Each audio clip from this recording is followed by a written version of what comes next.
I'm Rhonda Porter, and I'm here with your weekly mortgage market update for the week of April 29th, 2024. Optimal Blue reports that mortgage rates averaged 7.222% last Friday. Remember, this is an average. And on Thursday, rates based off of this report were actually the highest they've reported all year for the 30-year fix. So inflation's been a bit stubborn, but do remember again with these reports that this is just an estimate and an average actually of from about 35% of the market based off of loans that were locked utilizing Optimal Blue's services. And this is a lagging report, so these rates are a couple of days old.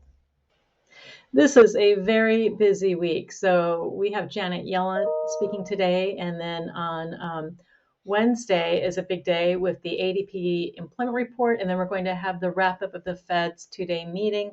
No one's expecting the Fed to make any changes to the Fed funds rate. However, we're going to be paying close attention to what Powell has to say after the meeting and what the statement says when they release that.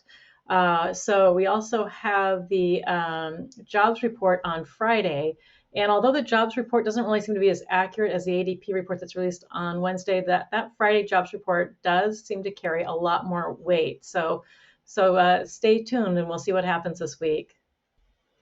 As I prepare this report around 1 p.m. on Monday, we can see that the market's pretty flat. I mean, we're up about 11 basis points, which is nice. I'll take that. And a green candlestick any day over a red one. But again, we'll see what happens throughout this week. It's really going to be interesting with all the data between the Fed and the jobs data that is coming out. Fannie Mae has released their monthly forecast for mortgage rates. So they've revised their rates slightly higher from last month's report. And they still don't have rates trending lower as throughout the year and on to next year. So we don't see any 5% rates on this chart, but they do anticipate or expect to hit 6% by the third quarter of 2025.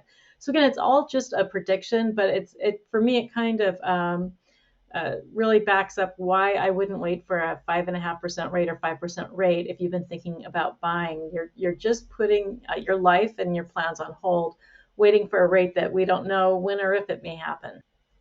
On that note, for In the Spotlight, I'd like to share with you a report that I can provide to you, which is the cost of waiting report. And so this shows factors in based on certain areas, the appreciation as well as a potential interest rate. So I'm using Fannie Mae's interest rates from that previous screen to show what a home in the Renton area priced around $600,000 compared to buying it now at a higher rate or waiting 2 years from now for a lower rate, and just what that looks like. This report shows that waiting for that lower rate, the savings that you'll have in your mortgage payment is only going to be about $15 a month. And that's because you're buying the same house at a higher price based off of the projected appreciation. So now the home, based on this scenario, would be about $63,000 more to buy. So in that 1 point difference in interest rate is just kind of washed away because of that higher home price. Other factors to consider is that the person who buys now is going to be paying down their amortization. So they're going to have the benefit of having a lower principal balance. And so should they refinance in 2 years at a lower rate, they're going to have a lower balance, one, just because they started off with a lower balance 2 years ago, and because they've been continuing to pay on that balance, than the person who waited to buy to get that lower rate.